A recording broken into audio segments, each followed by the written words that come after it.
नमस्ते बच्चों, आप सभी का स्वागत है कक्षा चौथी में। आज हम विषय हिंदी बाल भारती में एक कविता के बारे में अध्ययन करेंगे। बच्चों, कविता शुरू करने से पहले मैं आप सभी को कुछ प्रश्न पूछूंगी चित्र की सहायता से और आपको उत्तर देने होंगे। बच्चों, चित्र देखकर बताओ, बच्चा इस चित्र में क्या कर रहा है? यस, वेरी गुड बच्चों, बच्चा जोर जोर से हंस रहा है। तो बच्चों, आज हम जो कविता के बारे में अध्ययन करने जा रहे हैं उस कविता का नाम है हंस। कविता हंस। बच्चों, इस कविता की कवित्री हैं आशा रानी वोहरा। बच्चों, इस कविता में गिनती के बारे में 1 से लेकर 10 तक बताया गया है।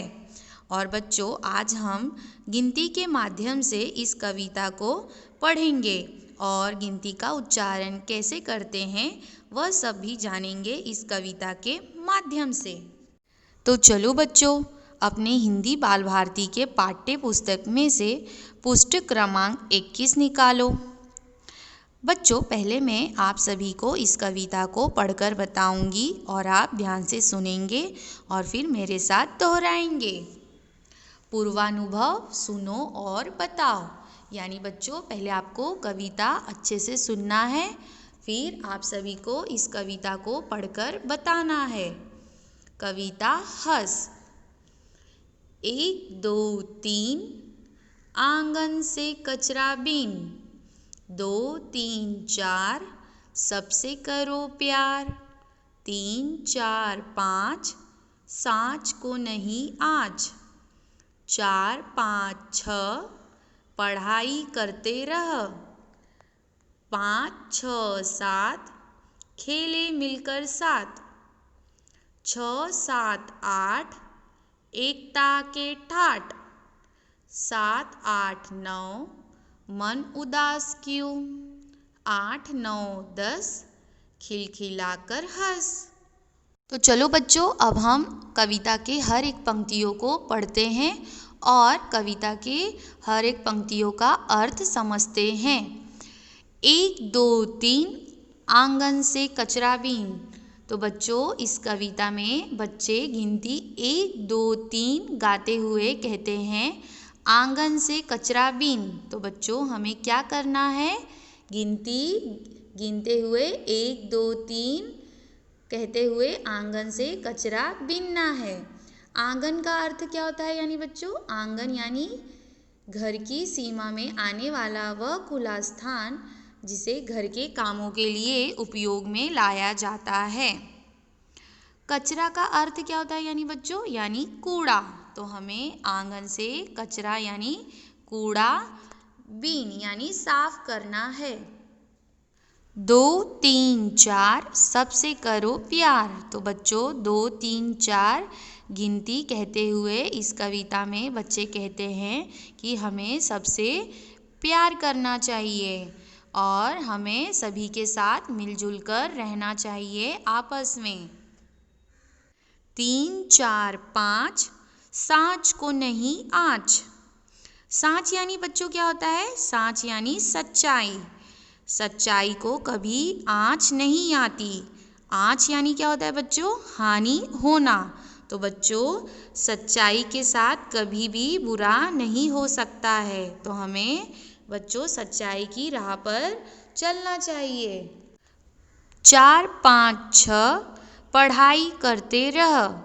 तो बच्चों, हमें हमेशा क्या करना चाहिए? हमें हमेशा पढ़ाई करते रहना चाहिए, यानी हमें सही समय पर अभ्यास करते रहना चाहिए। 5 6 7 खेले मिलकर साथ। तो बच्चों, हमें गिनती 5 6 7 गिनते हुए एक साथ क्या करना है? हमें एक साथ मिलकर अपने मित्रों के साथ खेलना है। 6 7 8 एकता के ठाठ। एकता यानी क्या होता है बच्चों? एकता का अर्थ होता है यानी एकजुट। ठाठ का अर्थ होता है यानी शान।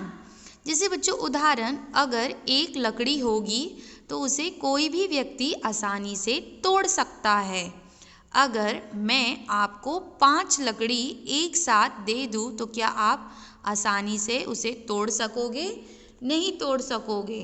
वैसे ही अगर एक व्यक्ति अकेला रहेगा तो वह हार जाएगा, और अगर उस व्यक्ति के साथ बहुत सारे व्यक्ति साथ रहेंगे तो वो हर चीज़ का सामना कर सकता है।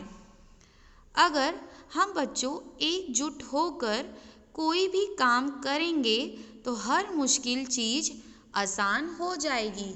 तो बच्चों हमें एकजुट होकर काम करना चाहिए। 7, 8, 9 मन उदास क्यों? मन का अर्थ क्या होता है यानी बच्चों? यानी हृदय। उदास का अर्थ क्या होता है यानी बच्चों? मायूस होना। बच्चों यदि जैसा कि उदाहरण, अगर आप सभी का जन्मदिन हो और आप सभी ने अपने मित्रों को अपने जन्मदिन पर निमंत्रण दिया हो, तो अगर आपके मित्र आपके जन्मदिन पर नहीं आएंगे तो आप सभी को क्या लगेगा? आप सभी को बहुत ही बुरा लगेगा। आप सभी का मन एकदम उदास हो जाएगा क्योंकि आप सभी के मित्र जन्मदिन पर शामिल नहीं हुए हैं। उसी तरह बच्चों इस कविता में बच्चे गिनती कहते हुए कहते हैं 7, 8, 9 मन उदास क्यों? 8, 9, 10 खिलखिलाकर हंस। तो बच्चों हमें हमारा मन उदास नहीं रखना चाहिए। खिलखिलाकर हंस यानी ज़ोर ज़ोर से हंसना चाहिए, यानी खुलकर हंसना। बच्चों जैसे आप कोई भी चुटकुला देखते हो या आपको कोई चुटकुला सुनाता है यानी जोक करते हैं तो आप सभी हंसते हो ना खिलखिलाकर। उसी तरह इस कविता में बच्चे खिलखिलाकर हंस रहे हैं गिनती कहते हुए 8, 9, 10 खिलखिलाकर हंस। कठिन शब्द, शब्दों के अर्थ अंग्रेजी में लिखो। तो बच्चों अब हम शब्दों के अर्थ अंग्रेजी में पढ़ेंगे। तो पहला शब्द है आंगन। आंगन का अर्थ होता है यानी कोर्टयार्ड। दूसरा शब्द है कचरा। कचरा का अर्थ होता है यानी गार्बेज। तीसरा शब्द है सांच। सांच का अर्थ होता है यानी ट्रुथ। चौथा शब्द है आँच। आँच का अर्थ होता है यानी हार्म। पांचवा शब्द है पढ़ाई। पढ़ाई का अर्थ होता है यानी स्टडी। छठवा शब्द है खेले। खेले का अर्थ होता है यानी प्ले। सातवां शब्द है मिलकर। मिलकर का अर्थ होता है यानी टुगेदर। आठवां शब्द है एकता। एकता का अर्थ होता है यानी यूनिटी। नौवां शब्द है उदास। उदास का अर्थ होता है यानी सैड। 10वां शब्द है हंस। हंस का अर्थ होता है यानी लाफ। स्वाध्याय प्रश्न पहला, रिक्त स्थानों की पूर्ति करो। तो बच्चों यहाँ कुछ प्रश्न दिए गए हैं कविता के संबंधित, तो आपको खाली जगह पर उत्तर लिखना है। तो पहला प्रश्न है आंगन से डैश बीन। तो बच्चों आप सभी आंगन से क्या बीनोगे? कचरा। वेरी गुड बच्चों, आंगन से कचरा बीन। दूसरा प्रश्न है सबसे करो डैश। तो बच्चों हमें सबसे क्या करना है? प्यार। वेरी गुड बच्चों, सबसे करो प्यार। तीसरा प्रश्न है डैश को नहीं आँच। तो बच्चों खाली जगह पर क्या उत्तर लिखोगे? सांच। वेरी गुड बच्चों, सांच को नहीं आँच। चौथा प्रश्न है डैश मिलकर साथ। तो बच्चों आप सभी क्या करोगे मिलकर? यस, खेले। वेरी गुड, खेले मिलकर साथ। पांचवा प्रश्न है डैश हंस। तो बच्चों आप सभी कैसे हंसोगे? खिलखिलाकर। वेरी गुड, खिलखिलाकर हंस। प्रश्न दूसरा, दिए गए 1 से 10 अंकों को अक्षरों में लिखो। तो बच्चों, जैसा कि अभी आप सभी ने कविता हंस में अंक को पढ़ा, अब आप सभी को यहाँ पर अंक 1 से लेकर 10 तक अक्षरों में लिखना है। अभ्यास। तो बच्चों, अब आप सभी का समय होता है अभ्यास का। तो बच्चों, आप सभी का होमवर्क है, कविता हंस का वर्णन करो और एक बार कविता को लिखो।